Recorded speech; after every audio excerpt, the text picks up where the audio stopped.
الحمد لله نحمده ونستعينه ونستغفره ونعوذ بالله من شرور أنفسنا ومن سيئات أعمالنا من يهده الله فلا مضل له ومن يضلله فلا هادي له وأشهد أن لا إله إلا الله وحده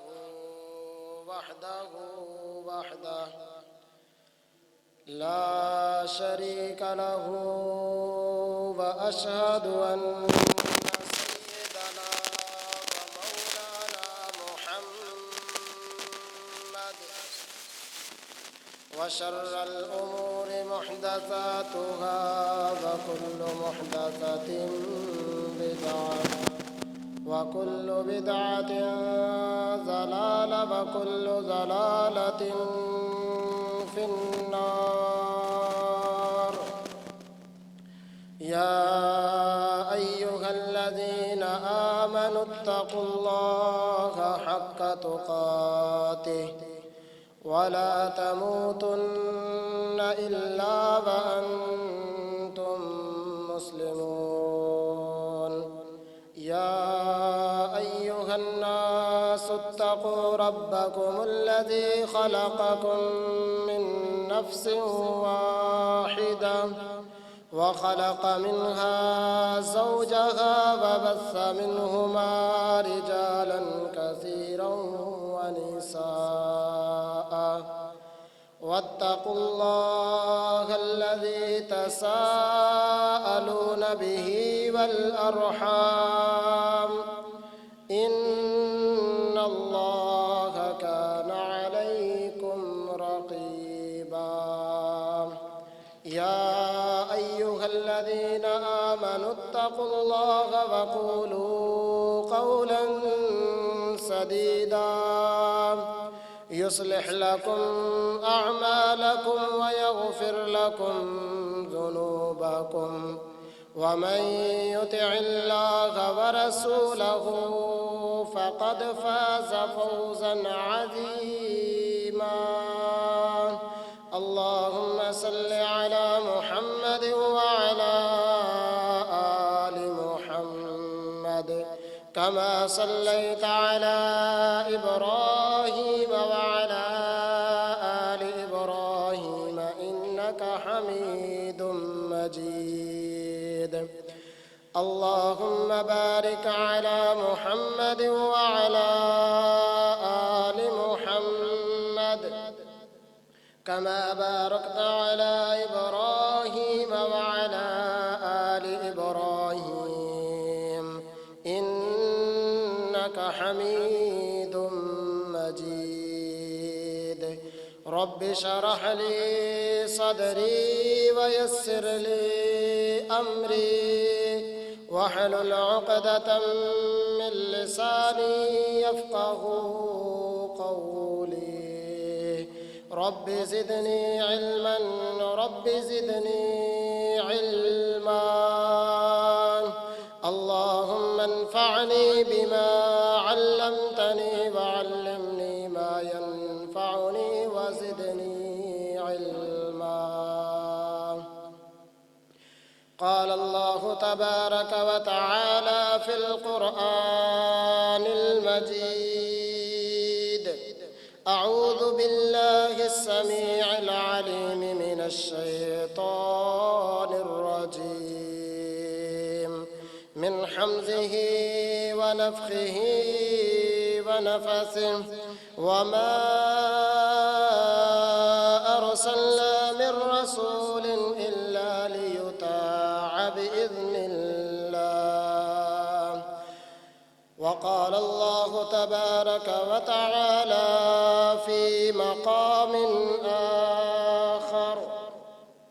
يا أيها الذين آمنوا أطيعوا الله ورسوله ولا تولوا عنهم وأنتم تسمعون. وقال النبي صلى الله عليه وسلم: من أحب سنتي فمن أحبني ومن أحبني كان معي في الجنة.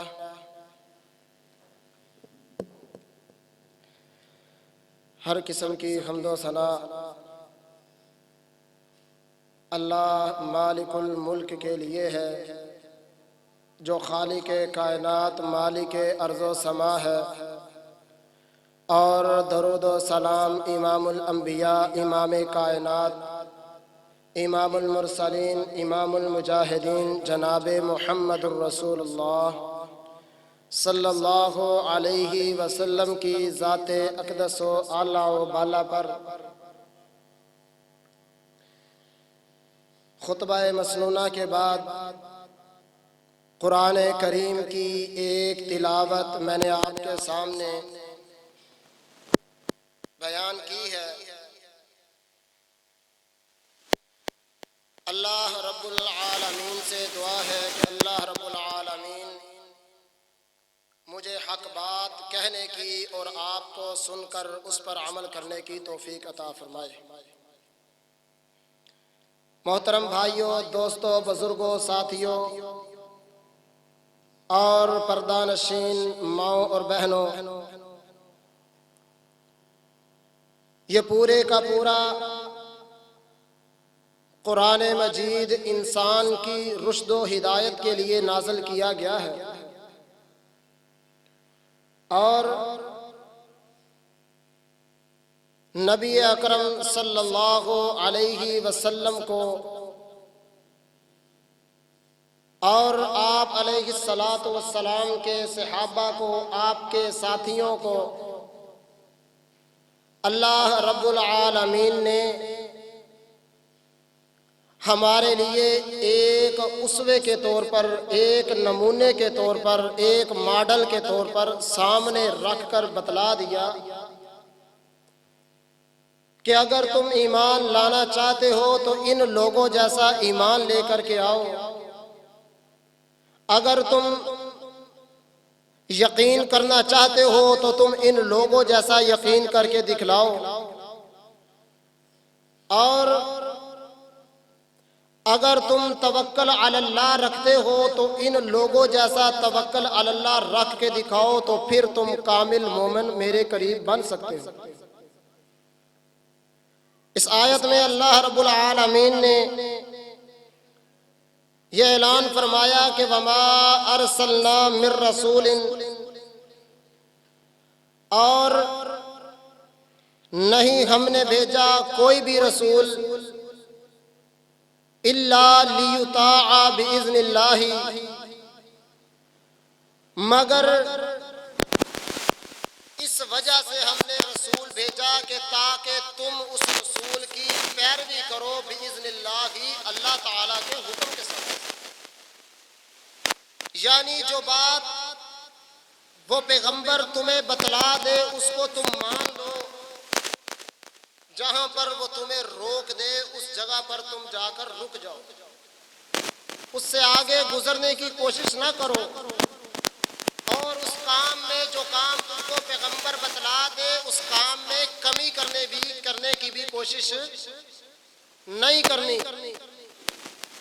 إِلَّا لِيُطَاعَ بِإِذْنِ اللَّهِ، پیغمبروں کی آمد کا مقصد صرف اور صرف یہ تھا کہ اللہ رب العالمین کے حکم کے ساتھ ان پیغمبروں کی اطاعت کی جائے۔ اور دوسری جگہ پر اللہ رب العالمین نے فرمایا یا ایھا الذین آمنوا اطیعوا اللہ ورسولہ، کہ اے ایمان والو تم اللہ اور اس کے رسول کی پیروی کرو، ولا تولوا عنہم،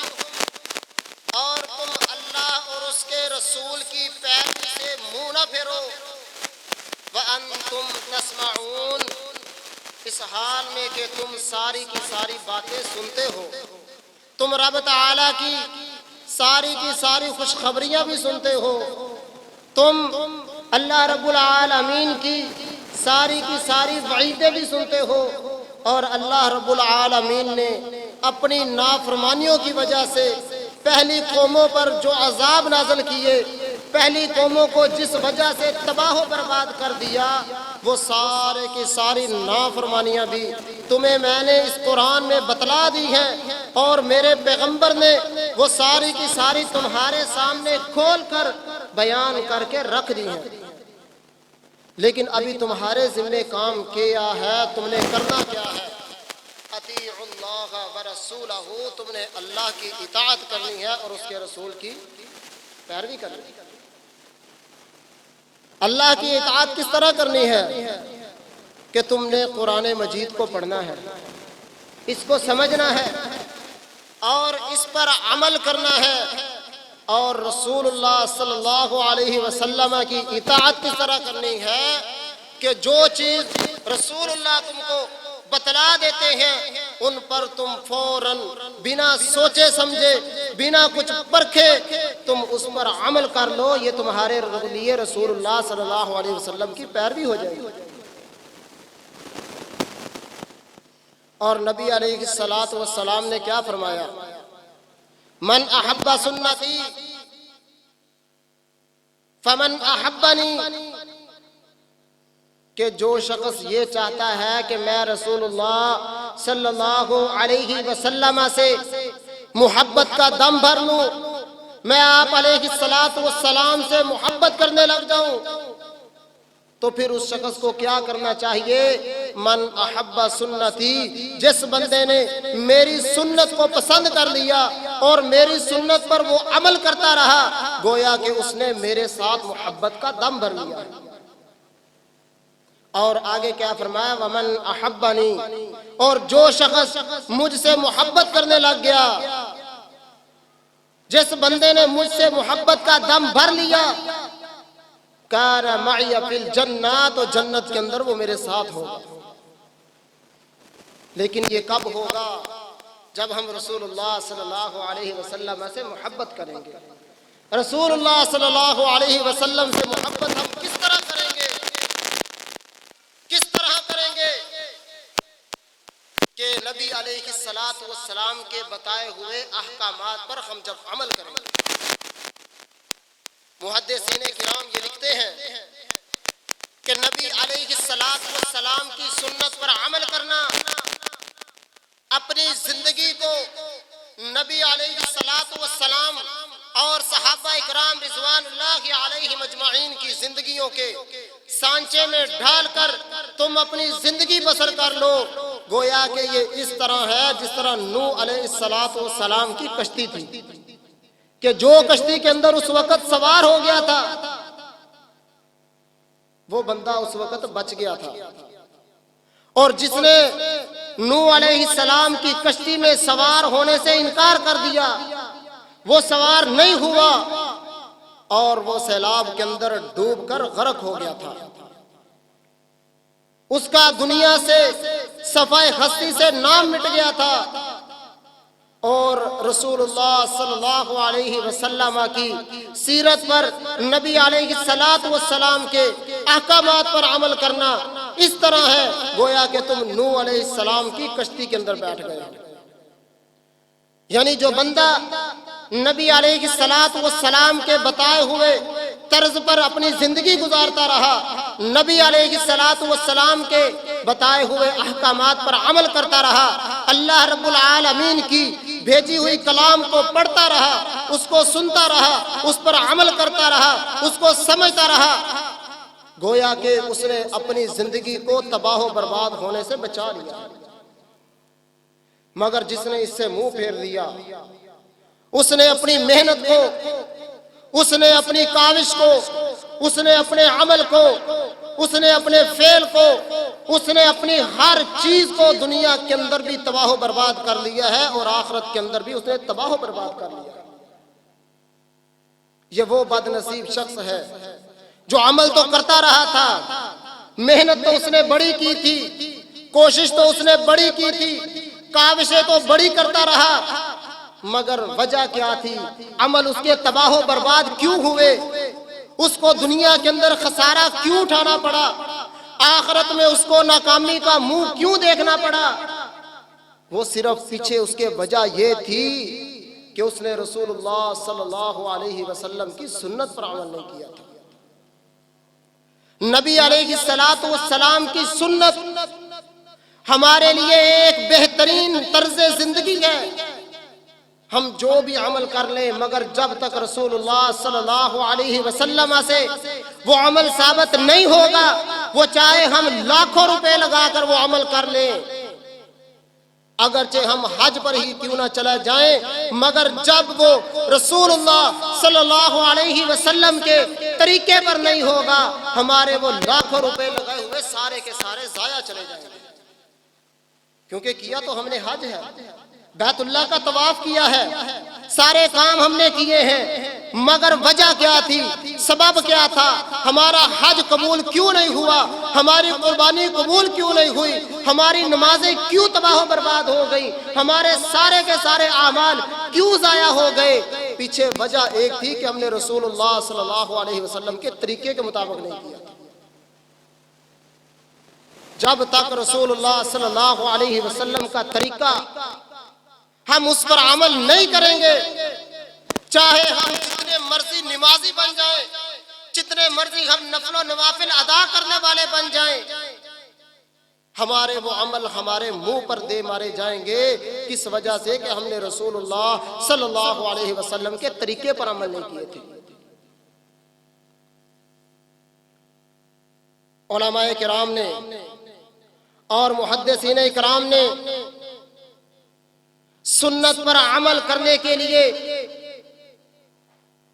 کہ آپ کو کس طرح پتا چلے گا کہ یہ ہمارا جو ہم عمل کر رہے ہیں یہ ہمارا بالکل سنت کے مطابق ہے، اس کے لیے علماء کرام نے، محدثین نے 6 شرطیں بیان کی ہیں۔ ان میں سے پہلی شرط کیا بتلائی ہے کہ میرا اور آپ کا جو عمل ہوگا، جو ہم عمل کریں گے، جو ہم نیکی کا کام کریں گے، اس کا سبب جو ہے وہ شریعت اسلامیہ نے بیان کیا ہوگا کہ یہ اس وجہ سے یہ عمل ہو رہا ہے، اس کے عمل کرنے کی تمہاری وجہ یہ ہے، اور اگر اس کے مخالف ہم کام کریں گے تو وہ ہمارا وہ بدعت کے اندر شمار ہوگا۔ جیسا کہ حضرت عمر رضی اللہ تعالی عنہ جب حجر اسود پر گئے، اس کے پاس جا کر اس کا بوسہ لیا اور ساتھ میں یہ الفاظ کہنے لگے کہ دیکھنے کے اندر تو ایک بالکل پتھر ہے جس کا ہمیں نہ تو کوئی تیرا فائدہ ہے اور نہ ہی تیرا ہمیں کوئی نقصان ہے، مگر میں نے تجھے اس لیے چنا ہے، میں نے تیرا بوسہ اس لیے لیا ہے کیونکہ میرے پاک پیغمبر جناب محمد الرسول اللہ صلی اللہ علیہ وسلم کا طریقہ یہ تھا کہ جب آپ علیہ السلام بیت اللہ کا طواف کرتے تھے، حجر اسود کے پاس آتے تھے اور آ کر آپ حجر اسود کا بوسہ لیا کرتے تھے۔ یہ بات کیوں کہی؟ کیونکہ اس کی وجہ بیان کی ساتھ میں کہ یہ نبی علیہ السلام نے اس پتھر کا بوسہ لیا تھا، تو میں اس وجہ سے آج اس پتھر کا بوسہ لے رہا ہوں۔ اگر نبی علیہ السلام نے اس پتھر کا بوسہ نہ لیا ہوتا، چاہے یہ حرم میں کیوں نہ ہو، چاہے یہ مسجد نبوی میں کیوں نہ ہو، چاہے وہ میرے گھر میں کیوں نہ ہو، چاہے وہ کہیں شہر میں کیوں نہ ہو، میں کبھی بھی عمر اس بات کو گوارا نہ کرتا کہ اس پتھر کا بوسہ لیا جائے۔ اگر پتھر کا بوسہ لیا تو ساتھ میں سبب بیان کیا کہ رسول اللہ صلی اللہ علیہ وسلم نے پتھر کا بوسہ لیا تھا۔ اگر ہم اس کے خلاف کام کریں گے تو یہ ہمارے لیے بدعت شمار ہوگا۔ ابھی بدعت کیا چیز ہے؟ بدعت کس چیز کا نام ہے؟ فرمایا الفعل المخالف لسنت رسول اللہ صلی اللہ علیہ وسلم، کہ ہر وہ کام کہ جس کو رسول اللہ صلی اللہ علیہ وسلم نے نہ کیا ہو، جس کو رسول اللہ صلی اللہ علیہ وسلم نے دین کے اندر اس کو عمل صالح کے مطابق نہ کیا ہو، اور وہ آج کا مسلمان اٹھ کر کہے کہ یہ بھی دین کے اندر کام ہے، اس کے کرنے سے تمہیں اجر و ثواب ملے گا،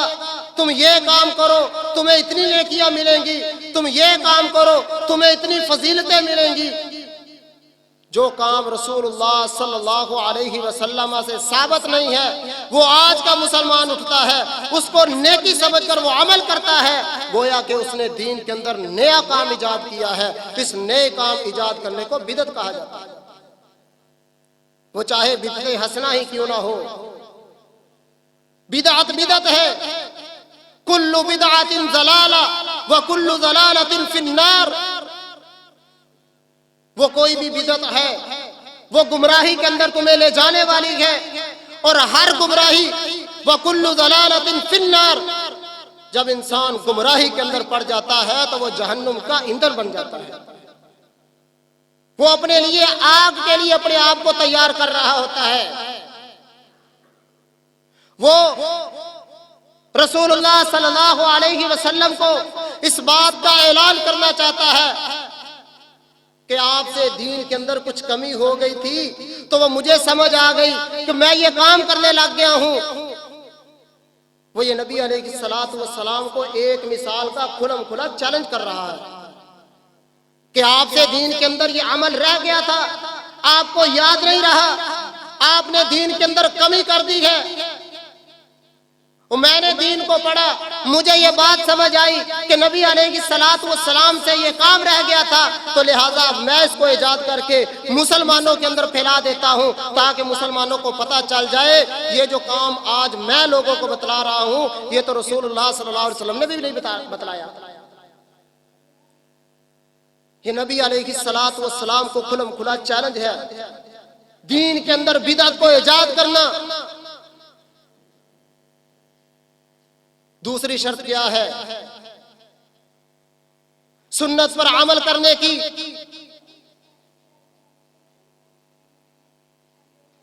دوسری شرط یہ ہے کہ انسان کو یہ پتا ہونا چاہیے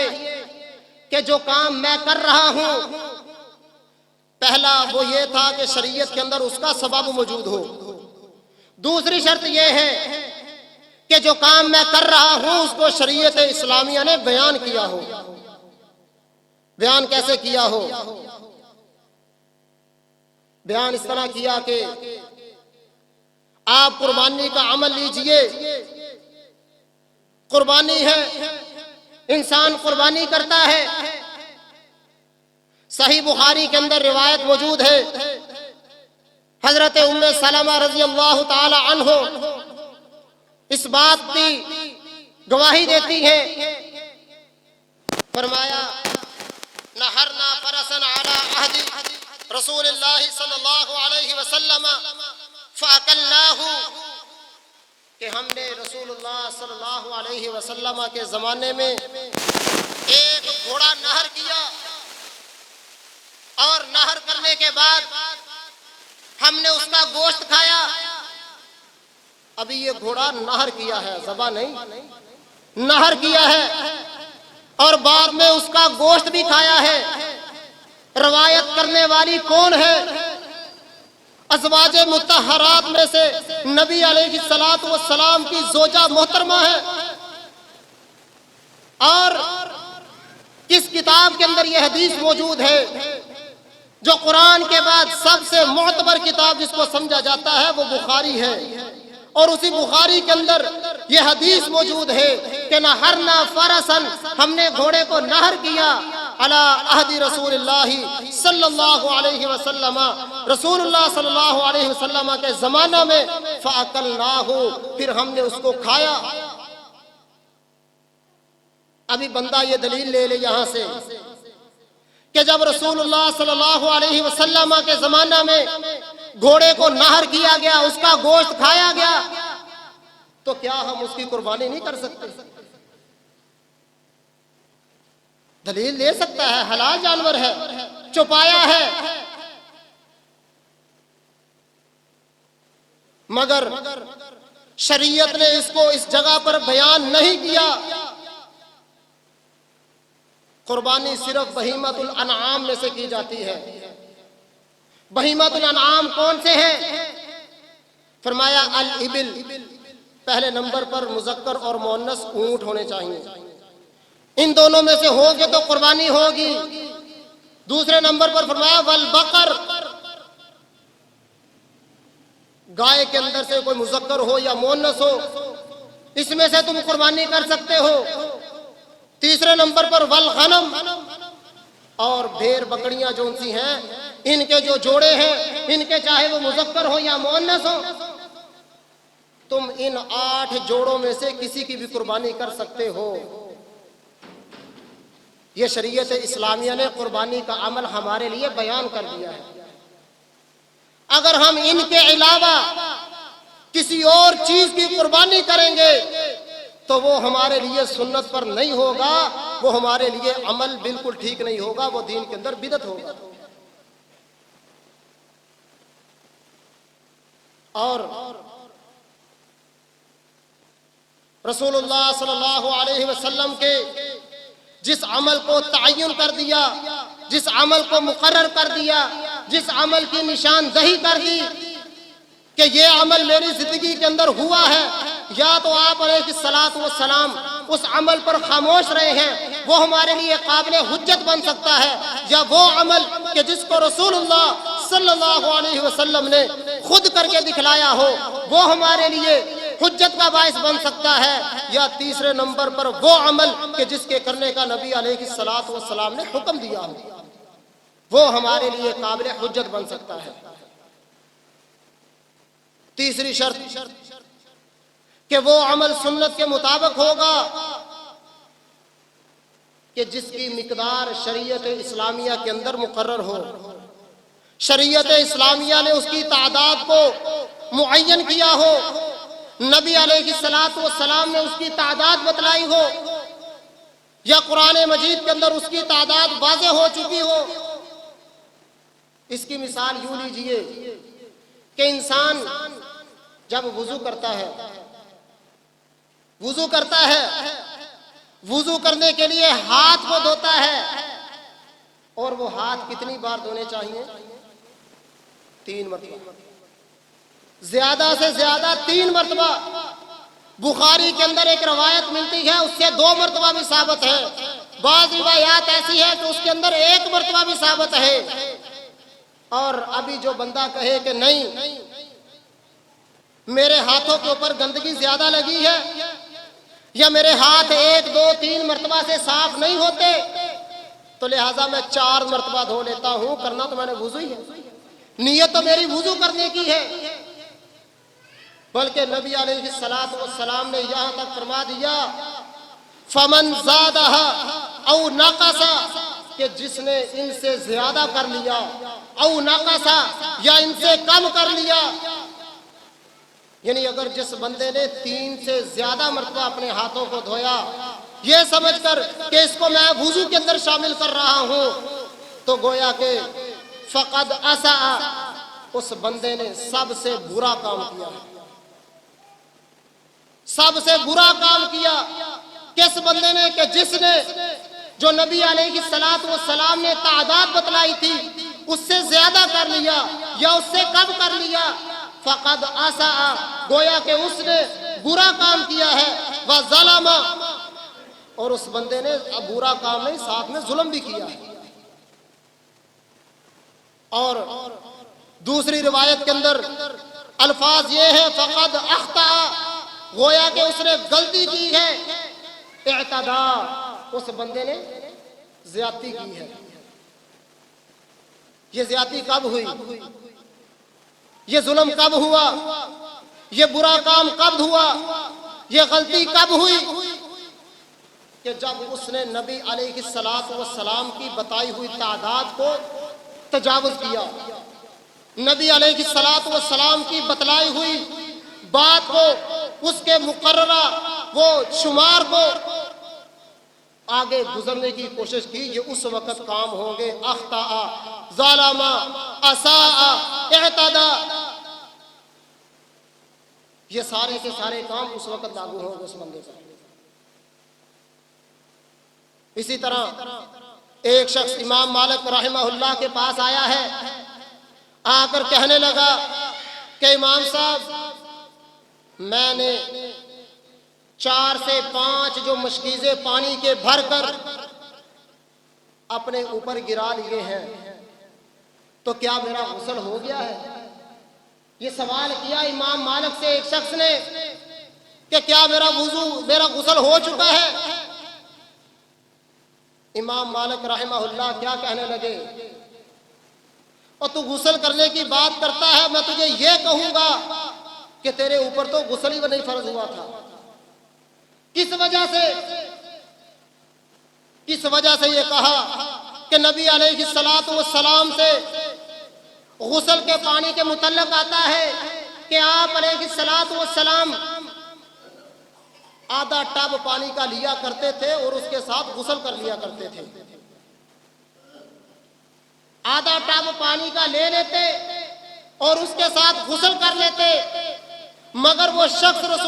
وہ امام مالک کے پاس آتا ہے، وہ کہتا ہے کہ میں نے 4 سے 5 مشکیزیں اپنے اوپر بھر کر گرا لیے ہیں، بہا لیے ہیں، اس وجہ سے کہ تاکہ میں غسل اچھے طریقے سے کر لوں۔ مگر امام مالک نے ان کو کیا کہا، تیرا تو غسل تیرے اوپر فرض ہی نہیں تھا، کیونکہ تو نے نبی علیہ الصلوۃ والسلام کی مقرر کردہ تعداد سے بڑھ کر تو نے چیز کو استعمال کیا ہے۔ تیسری شرط یہ ہے کہ وہ اس کی تعداد شریعت اسلامیہ کے اندر مقرر ہونی چاہیے کہ جو ہم سنت پر عمل کر رہے ہیں ہمارا عمل وہی سنت کے مطابق ہوگا، کہ جب ہم رسول اللہ صلی اللہ علیہ وسلم کی شریعت اسلامیہ کی بتائی ہوئی تعداد پر، اس کی مقرر کردہ تعداد پر عمل کر کے وہ پھر ہم عمل کریں گے، ہمارا عمل تب وہ سنت کے مطابق ہوگا۔ اگر ہم اس سے زیادتی کریں گے، اس میں کمی کریں گے، تو یہ ہمارے لیے نقصان کا باعث ہو سکتا ہے۔ اور چوتھی شرط کیا بیان فرمائی کہ سنت کے مطابق عمل انسان کا وہی ہوگا کہ جب وہ عمل کر رہا ہوگا اس کو یہ پتہ ہونا چاہیے کہ جو میں عمل کر رہا ہوں اس کی کیفیت، اس کی حالت، وہ ساری کی ساری شریعت اسلامیہ کے اندر موجود ہے۔ نبی علیہ الصلوۃ والسلام نے اس کی کیفیت بتلائی ہے، نبی علیہ الصلوۃ والسلام نے اس کی حالت بتلائی ہے۔ اس کی مثال یوں لیجئے کہ انسان وضو کرتا ہے، وضو کہاں سے شروع ہوتا ہے؟ ہاتھ دھونے سے شروع ہوتا ہے وضو، مگر انسان یہ کہہ دے کہ چلو میں ٹوٹی کے پاس بیٹھا ہوں، میرے پاؤں ٹوٹی کے زیادہ قریب ہے، میں پہلے اپنے پاؤں دھو لیتا ہوں، کرنا تو وضو ہے، میں پہلے اپنے پاؤں دھو لیتا ہوں، یا پہلے میں چہرہ دھو لیتا ہوں، یا پہلے میں بازو دھو لیتا ہوں۔ وہ جتنی بار مرضی وضو کر لے، اس کا وضو وہ وضو نہیں ہے کہ جس کی حالت رسول اللہ صلی اللہ علیہ وسلم نے بیان فرمائی ہے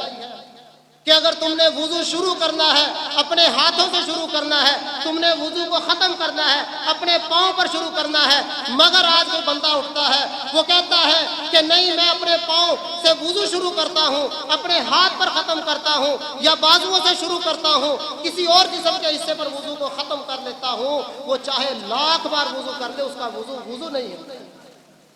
کیونکہ وہ اس کا عمل سنت کے مطابق نہیں ہے۔ اس کا عمل وہ اس کی کیفیت جو شریعت اسلامیہ نے بیان کی ہے اس حالت کے مطابق نہیں ہے کہ جو حالت رسول اللہ صلی اللہ علیہ وسلم نے بیان کی ہے۔ آگے چلیے، 5ویں شرط کیا بتلائی کہ انسان کا عمل سنت کے مطابق وہ ہوگا کہ جس کو کرنے کا وقت شریعت اسلامیہ نے مقرر کیا ہوگا، کہ اس کا ایک وقت مقرر ہے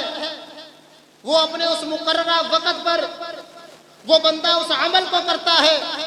اگر وہ آگے پیچھے اس کو کرے گا تو وہ اس کا عمل قابل قبول نہیں ہوگا، کیونکہ رسول اللہ صلی اللہ علیہ وسلم نے، شریعت اسلامیہ نے، اللہ رب العالمین نے اپنی کلام کے اندر اس وقت کو مقرر کر دیا ہے کہ آپ نے یہ عبادت اس وقت کرنی ہے۔ ابھی رمضان آ رہا ہے، رمضان کے روزے یہ صرف رمضان کے اندر فرض ہیں۔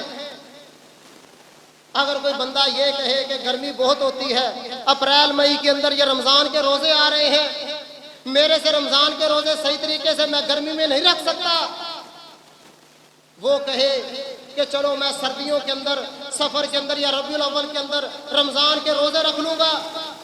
تو کیا اس کے روزے قبول ہوں گے؟ کیا ان کے روزوں کی فرضیت وہ ادا ہو سکتی ہے؟ نہیں ہو سکتی۔ کس وجہ سے کہ اس نے نبی علیہ السلام کے، شریعت اسلامیہ کے، اللہ رب العالمین کے مقرر کردہ وقت پر اس نے وہ کام نہیں کیا، اس سے ہٹ کر کیا ہے۔ اگر وہ کام اس عمل کے مطابق کرتا، اگر وہ کام اس وقت پر کرتا تو پھر اس کا عمل بھی وہ سنت کے مطابق ہونا تھا۔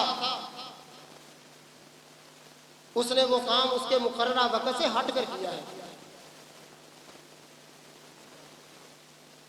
ابھی بندہ یہ سوچے کہ ذی الحجہ کے اندر حج ہوتا ہے،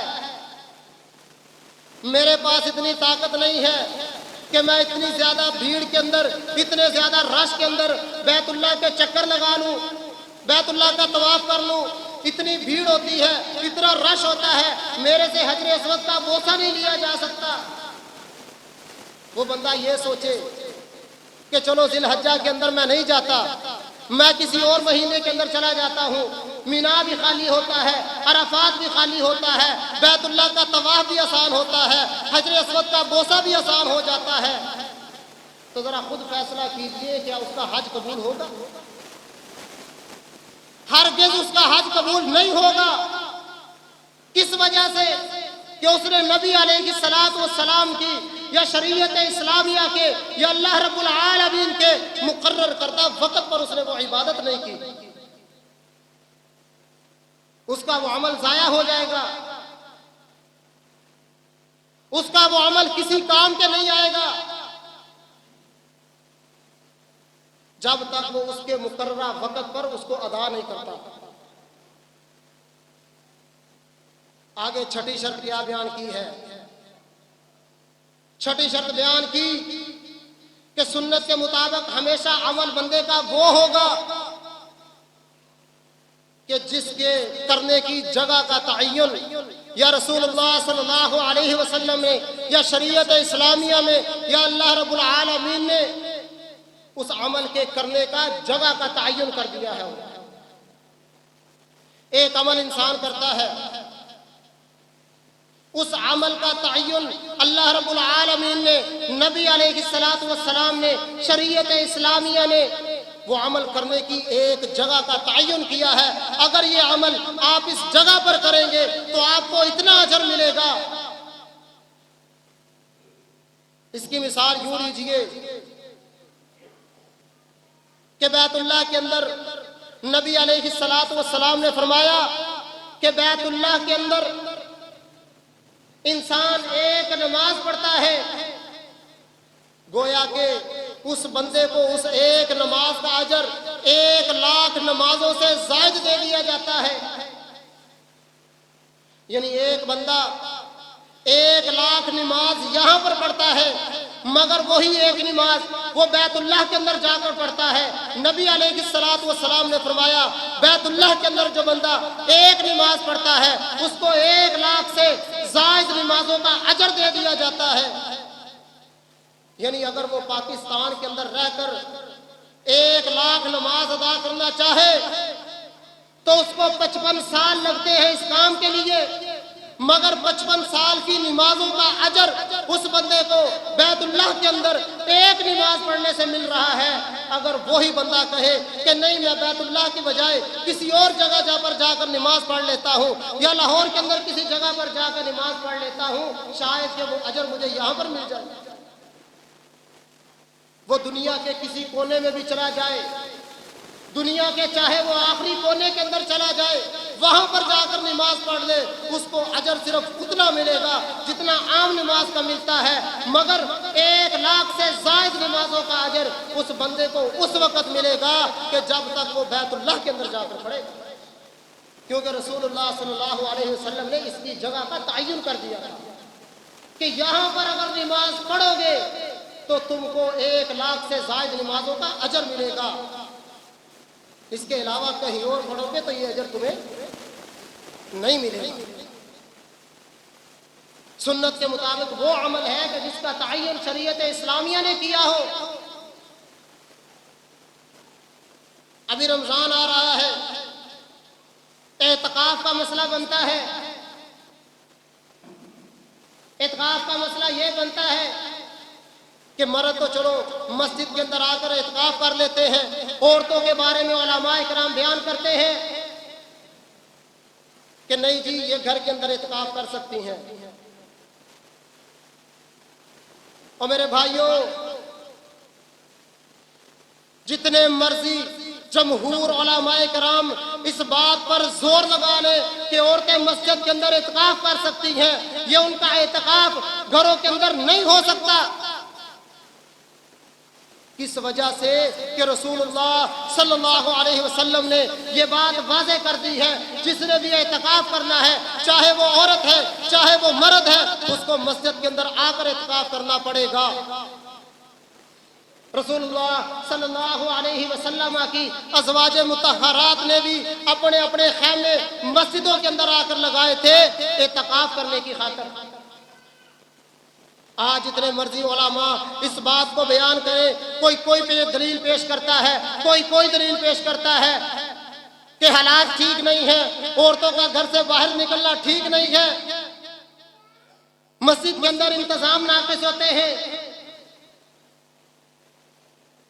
اس بات کو دلیل بنا کر ان کی حجتیں پیش کر کے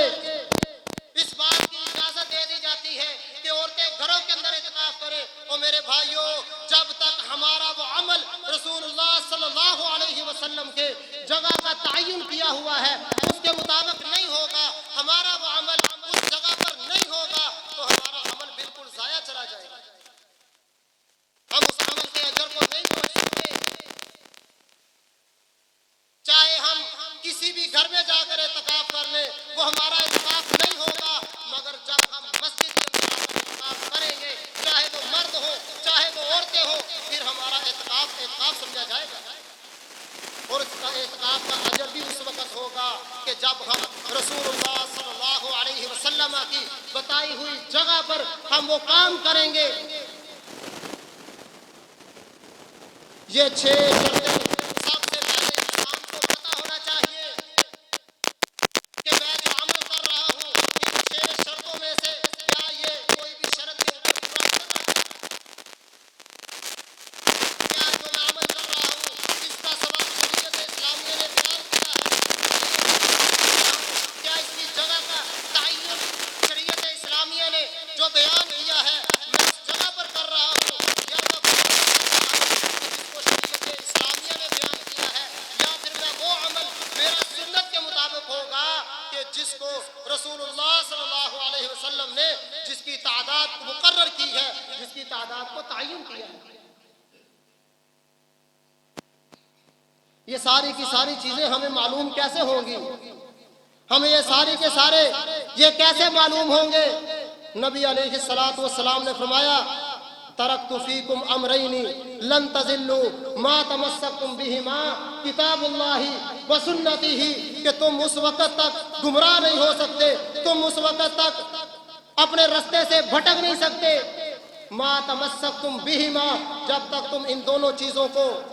لازم پکڑے رکھو گے۔ وہ 2 چیزیں کیا ہیں؟ کتاب اللہ و سنتی، جب تھا ہم رسول اللہ صلی اللہ علیہ وسلم پر نازل کردہ کتاب کو لازم پکڑ لیں گے، نبی علیہ السلام کی احادیث کو سمجھیں گے، اس پر عمل کریں گے، تو ہم اس وقت تک گمراہ نہیں ہوں گے۔ اگر ہم دوسرے رستے پر یا تیسرے رستے پر کسی اور کام پر ہم جب عمل کریں گے تو ہم پھر دوسرے کاموں کے اندر پڑ جائیں گے، ہمارا